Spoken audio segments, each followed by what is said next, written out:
prosesnya ta'arufan, terus dikenalkan sama teman kajian gitu kan.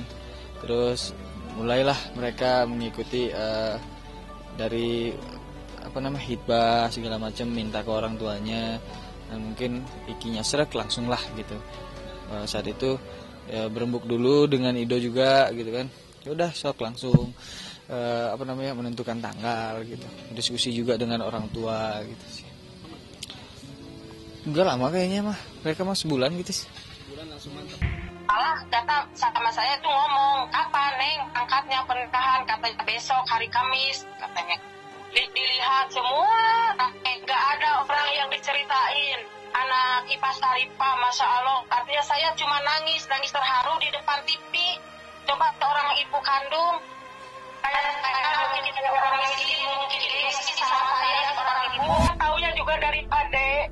Terus dari di sana katanya kata adik saya, katanya kakak, katanya ada Nadia di sini sama Rizky katanya. Saya kan nangis, alhamdulillah ya Allah. Mungkin jodohnya nggak sia-sia doa saya gitu. Semua untuk anak.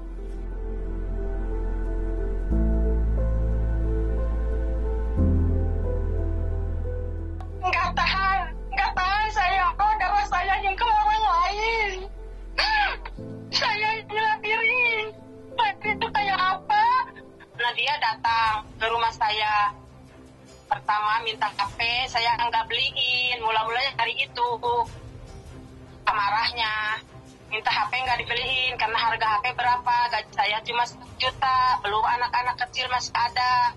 Terus di situ katanya marah, katanya malah HP saya WA-nya diblokir, Facebook-nya diblokir. Nah udah di situ nggak ada hubungan sampai jadi 2015 lah nggak ada hubungan sama anak itu. Ada asrama kampus, tapi tergantung dia juga. Kemarin Iki sih nitipin ke saudaranya, ada saudaranya juga yang sana merhatiin, dan Iki juga minta tolong sama saudara Iki yang ada di sana, Umi sama Abu, nah Iki tolong diliatin gitu. Ya paling ya tetap berkomunikasi yang baik itu pasti gitu, karena kan memang sebagai suami itu juga harus bertanggung jawab gitu. Jadi ya udah, itu aja sih sejauh ini gitu, komunikasi aja yang baik.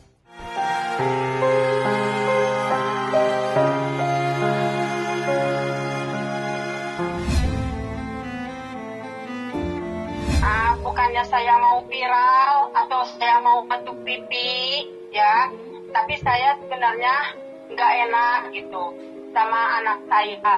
Saya yang melahirkan, saya yang mengandung. Emang itu anak diurusnya sama keluarga dari orang tua. Terus dia diambil sama dia, cuman kan nggak ada perjanjian ini itu nggak ada, cuma ya biar dia mau ngurus. Dan juga kata ibu angkatnya itu sama ayah angkatnya, kalau seumpamanya udah gede, Nadia boleh ke ibunya, gak bakalan dilarang. Begitu juga ibunya boleh ke sini, gak bakalan dilarang karena kita keluarga kan gitu. Ya saya orang gak mampu, sebenarnya orang gak mampu, anak banyak. Saya bukannya gak sayang, karena saya juga yang gak bisa apa-apa dia yang urus gitu. Saya kan maksudnya bukannya bertanggung jawab ya. CHT sih orang ibu namanya juga sama anaknya, habis bagaimana. Saya jadi sakit hati lihat aja di TV, ya Allah. Sambil berdoa bukakan pintu hatinya. Dulu mah enggak gitu, anak ini enggak. Tapi sekarang padahal saya enggak mau hartanya, enggak mau kanda, enggak mau apa-apa. Saya enggak mau viral TV atau harta katanya atau mau diangkat sama derajat sama anak saya, enggak. Nadia, ya ini ibu mohon maaf enggak bisa hadir di pernikahanmu karena katamu sudah terbatas, enggak apa-apa. Tapi ibu mohon, ibu bukan mau viral TV, bukan mau harta dari kamu atau duit atau dimanja. Cuma ibu mau dihargai, ibu disapa juga, alhamdulillah. Diminta keadilannya, bukan mau dimanja-manja. Tapi saya mohon, saya ibunya, mohon saya ya mohon saya dianggap ibu Nadia gitu sama Nadia. Kan soal harta bana itu untuk duniawi, tapi akhirat nanti di telapak kaki ibu. Ya saya kan ada di Bandung.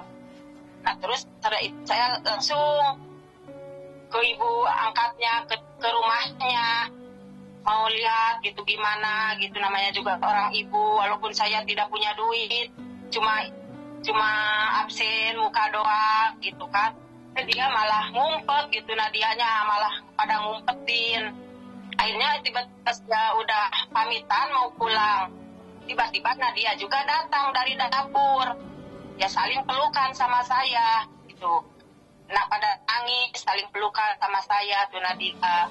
Cuma ngomongnya begini, bukannya atuh ibu seharusnya kan gini seorang anak teh, ibu ya udah tuh ikut gitu antara pernikahan gitu kan, mungkin enak saya teh merasa dihargai gitu kan, merasa dihargai. Ini mah enggak, tanya begini, ya mohon maaf katanya ibu, kata dia, mohon maaf ibu katanya, bisa nggak boleh ikut karena katanya sama Aiki di atas cuma 30 orang. Ibu saya juga kan sakit hati, cuma ya udah nggak apa-apa. Kita tidak bisa menuntut orang untuk menyukai kita ataupun membenci kita. Kalau orang tidak suka dengan kita, ya apa boleh buat.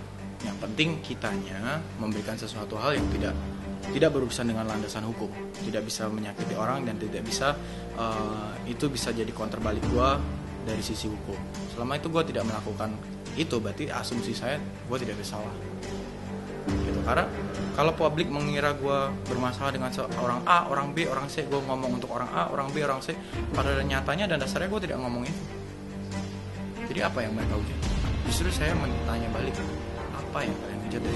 Pertanyaan itu ada pertanyaan yang wajar ketika seseorang mungkin akan memilih sebuah calon pasangan atau calon teman hidup atau pacar ya gitu. Kayak Mbak lah, tanya Mbak atau Mas, coba tanya sama orang tua calonnya Mbak, emang boleh sama Mbak atau boleh sama, itu kan pertanyaan yang wajar kan. Ya, Rafathar kemarin jam 12 malam ditanya mau apa, katanya mau punya anak lagi, punya adik lagi ya. Ya tapi kan semoga aja dikasih lah. Nggak ada program khusus sih, cuman ya sedikasihnya aja lah. Gitu. Kalau Rafathar kadang kayaknya udah mau punya bayi. Kalau dia kemarin kan ditanya nggak mau, kayaknya sekarang dia udah mulai suka kucing karena dia pengen punya adik kali, jadi pengen digendong-gendong. Dia kasih kucing, dia lagi pengen kucing, jadi tiba-tiba kemarin kan Gigi beli kucing. Akhirnya si Rafathar tuh nggak tahu jadi suka banget sama kucing. H-2, H-1 dia mintanya kucing. Akhirnya aku nelfon Denny Cagur, akhirnya minta cariin. Untung jam 12 malam tepat ulang tahun Rafathar datang itu kucing. Kita nggak tahu boleh nggak membenarkan itu apa enggak, yang pasti di agama kan nggak dilarang, nikah agama itu nggak dilarang. Kita nggak mungkin menikah kalau nggak ada izin restu, pasti menikah kalau udah izin restu. Doain aja ya guys ya, karena kita belum bisa merencanakan apa-apa di saat pandemi.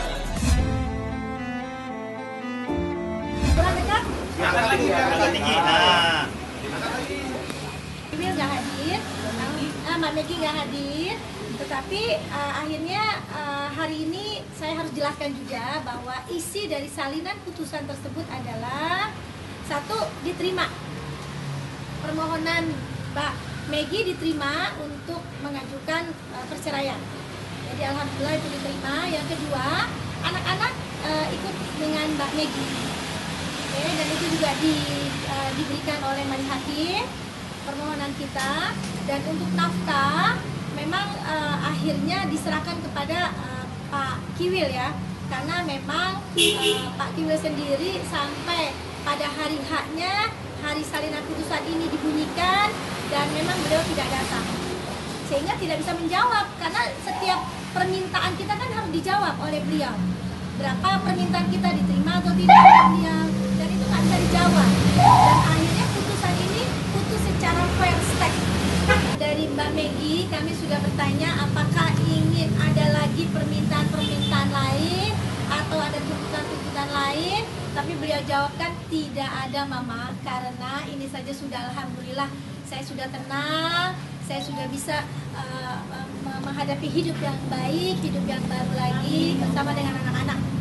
Iya, kalau kisaran permintaan kita jelas ada ya di dalam surat permohonan atau pengajuan gugatan kita ya. Tentu seorang kiwil itu sudah pasti tahu berapa yang kita mau dan dia sudah bisa ngukur itu. Untuk anak-anak berapa sih tiap bulan? Udah bisa tahu dia seharusnya kewajiban dia sebagai seorang ayah.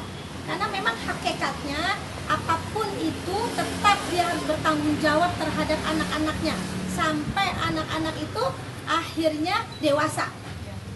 Itu wajib, itu ketentuan agama dan ketentuan peradilan.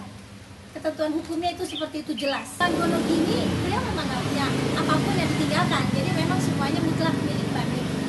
Jadi nggak ada yang kita minta, nggak ada yang kita tuntut karena apa, nggak ada apa-apa gitu. Dan ini perjuangan Mbak Megi semuanya. Cerai karena Bapak Kiwo sendiri yang mengatakan bahwa dia tidak memilih ini dan bahwa pernikahan dengan saya adalah suatu kesalahan besar dalam hidupnya.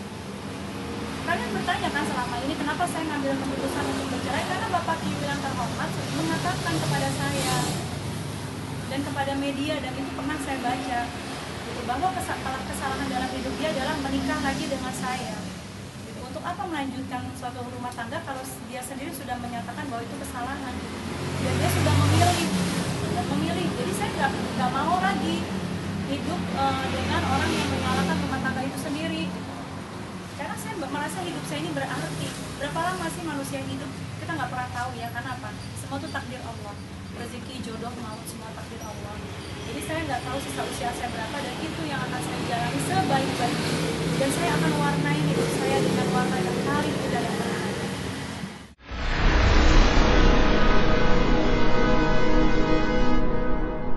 Jadi jangan lupa untuk subscribe Cumi Cumi. Ditekan ya tombol lonceng merahnya.